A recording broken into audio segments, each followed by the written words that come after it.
네, 복잡하고 어려운 뉴스를 쉽고 재미있게 풀어보는 알고팡, 보고팡, 팡팡 뉴스 시간입니다. 독립언론 오롯의 김은혜 기자와 함께 하는데요. 오늘 팡팡 뉴스 본격적으로 들어가기 앞서서 제주 목관화 소식에서 이번 달 목요일, 금요일은 어린이날 대체해서 첫째 주에 이루어졌기 때문에 이번 달 마지막 주에는 공연이었고요.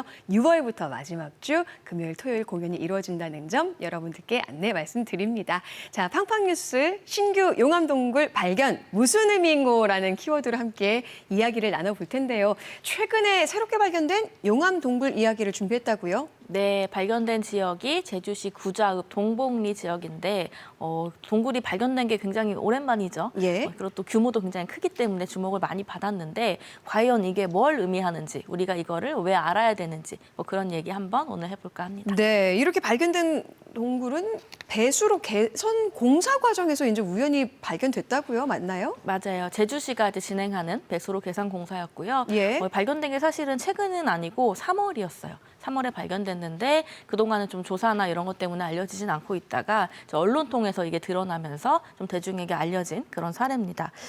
동굴 현장을 이제 강순석 제주 지질연구소장이 이제 예. 방문을 해서 제가 좀 인터뷰를 따봤는데 물어보니까 내부 높이가 한 2에서 3m 정도 되고 이 폭이 굉장히 커요. 4에서 5m 가량. 그리고 총 길이는 400m 정도. 규모가 상당하게 형성이 되어 있어요. 네, 이제서야 이렇게 발견이 됐군요. 근데 사실 그 용천 동굴도 전신주 공사하다가 우연히 발견된 거잖아요. 이게 비슷한 사례라고 볼 수 있나요? 위치는 또 어딘가요?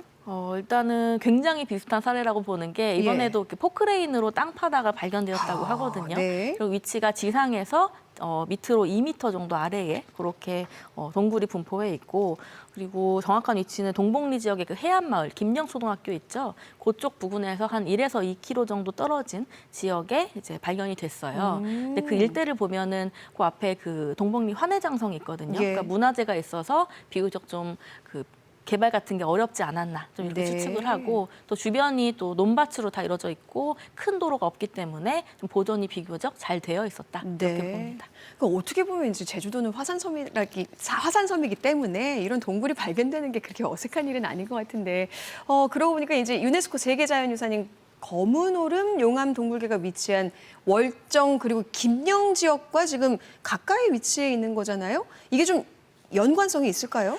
연관성이 일단은 제주도 세계유산본부 측에서는 예. 연관성이 없다라고 딱 없다. 이렇게 딱 잘라 네. 말을 했어요. 근데 이게 진짜 없을까 저도 좀 궁금해가지고 강순석 소장 측에 이제 이분이 동굴 연구를 일생 동안 거의 하신 예. 분이라서 여쭤봤더니 연관이 없다라고 확언하기는 또 어렵다라고 그러니까 제주도랑은 조금 다른 의견을 전해주시더라고요. 그러니까 그 이유가 뭐냐면 이제 지질학에는 사실은 정답이 없다 그래요. 그러니까 예를 들면은 검은오름 나이도 원래 예전에는 뭐 몇십만 년 전에 검은오름 형성됐다 이렇게 나왔잖아요. 근데 몇 년 뒤에는 그게 바뀌었죠. 맞아요. 지금은 뭐 1만 년 좀 이렇게 전후로 이렇게 맞아요. 보고 있기 네. 때문에 그 연구 결과에 따라서 그 언제 연구를 하냐, 어떤 방식으로 또 조사를 하냐에 따라 이 나이가 바뀔 수 있어서 이런 지금 이번에 발견된 이 동굴도 추후에는 또 다른 결과가 나올 수도 있다라는 겁니다. 네.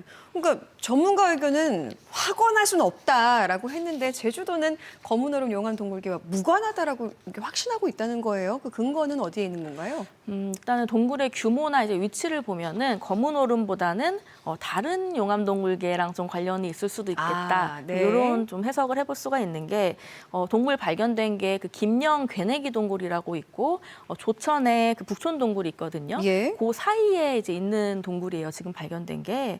그리고 또 그 동굴에서 좀 멀지 않은 곳에는 선을 곶자왈지대. 곶자왈지대가 용암 흐르면서 막 이렇게 생긴 거죠. 예. 그런 지대가 있고 또 다른 조그만 동굴들도 있어서 이게 검은 오름과는 무관하다 하더라도 또 다른 오름들과는 관련이 있을 수도 있다라는 게 이제 전문가의 좀 판단이 있었습니다. 그러니까 이제 그 일대에 또 다른 용암 동굴이 더 많이 존재할 가능성도 있다.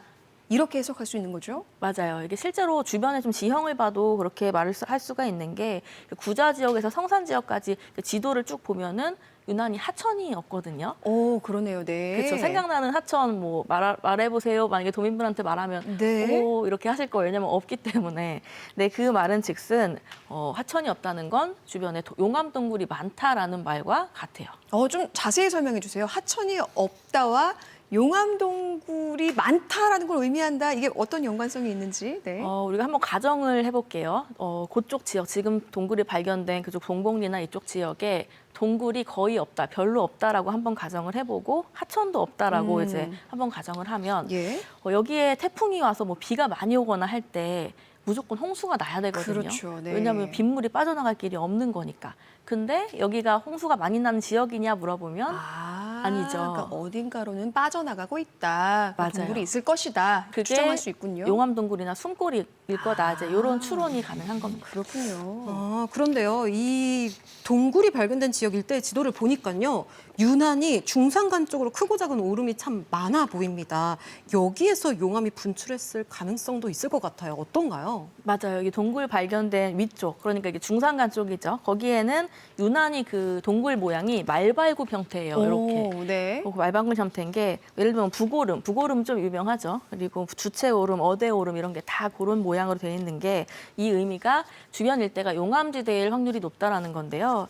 용암이 이제 오름에서 흘러나와서 한쪽이 터지면서 이제 말발굽 모양으로 그렇게 만들어진 거고 실제로 검은 오름 우리가 알잖아요. 용암이 흘러나온 검은 오름도 말발굽 형태로 만들어져 있어요. 그러니까 정리를 좀 해보자면 용암이 터져 나와서 말발굽 모양으로 오름이 형성이 되고요. 그런데 유독 이 근방에 이 형태의 오름이 많이 보인다는 거잖아요. 맞아요. 그렇다면요, 이번에 발견된 신규 동굴 말고도 또 이 근방에 다른 동굴이 있을 수도 있다는 가능성이 있을 것 같아요. 맞아요. 정리를 너무너무 많이 하셨네요. 잘해주셨는데 강소석 소장님 말도 이렇게 똑같이 얘기를 하셨어요. 그러니까 실제로 그 주변 일대가 이제 용암동굴계가 다른 게 있을 수 있으니까 정밀조사 꼭 해야 된다라고 말을 하고 있고 그리고 또 시민단체도 이 제2공항 성산 지역이 또 옆에 있잖아요. 예. 거기 일대도 이제 다 용암동굴계가 또 있을 수가 있기 때문에 다 통틀어서 조사를 좀 해봐야 된다. 이런 목소리도 나옵니다. 근데 이제 요즘에는요, 이 측량 설비가 발달해서 좀 쉽게 다른 동굴들을 찾아낼 수 있지 않을까라는 생각이 드는데 어떤가요? 저도 사실은 그런 줄 네. 알았거든요. 워낙 기술이 좋으니까 그런 줄 그렇죠. 알았는데 이게 동굴 조사에는 또 그렇지가 않더라고 하더라고요. 그러니까 정확도가 떨어진다고 해요. 이 지상에서만 보는 어떤 탐사 레이저 예. 요걸로는 정확도가 떨어지고 파봐야 알 수 있군요. 파봐야 알 수 있어요. 실제 그 용천동굴 조사에서도 예. 이 지상에서는 여기 동굴 있을 것 같은데 생각해서 팠는데 없었고요. 동굴 없는 것 같은데 해서 팠는데 있었어요. 그러니까 이런 게 실제로 드러났기 때문에 파봐야 됩니다. 그러니까 이렇게 좀 개발 공사를 통해서만 발견될 수 있는 거예요. 실제 땅을 파보지 않으면 동굴 존재를 판단할 수 없으니까요. 그러니까 조사 자체가 상당히 어렵겠어요. 맞아요. 이제 그런 문제 때문에 사실은 또 제주도도 섣불리 이거 조사를 손을 못 대고 있는 좀 그런 모양이 있는 게 예. 지금 현재 올해 이 동굴 조사 예산이 다 끝났다 그래요. 없다 그래요. 그래서 지금 조사를 내년으로 미뤘거든요. 네. 그래서 아직은 지금 조사가 제대로 이루어지지 못하는 실정이긴 해요. 그럼 이 동굴 실태 조사 좀 상황을 보려면 일단은 올해는 끝났고 내년까지는 또 기다려 봐야 하는 상황이군요. 그렇다면 이제 끝으로 오늘의 주제와 관련된 질문을 하나 해볼게요. 이 새롭게 발견된 이 용암 동굴 언론의 주목도도 굉장히 상당합니다. 이 중요한 이유가 뭔지 궁금한데요. 그 근거가 어디 있는 거예요? 가장 큰 이유는 아무래도 동굴이 가진 지질학적 가치에 있다. 그러니까 왜냐하면은 동굴은 그 지구의 역사, 형성 과정 이런 것들을 다 품고 있거든요.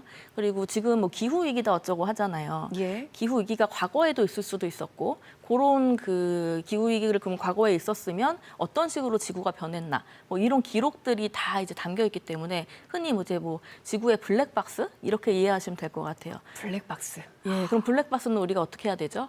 보존을 해야 되죠. 그렇죠. 그렇기 삭제하면 때문에 안 되죠. 맞아요. 그래서 섣불리 이거를 건들거나 예. 이게 망가뜨리면 안 된다. 이제 거기서 이런 얘기가 나오는 겁니다. 그러니까 이 용암 동굴이 지나는 그 귀한 가치에 대해서 다시 한번 되돌아봐야 할 것 같습니다. 또 우리가 지키고 보존해야 할 또 다른 이유가 있다고요?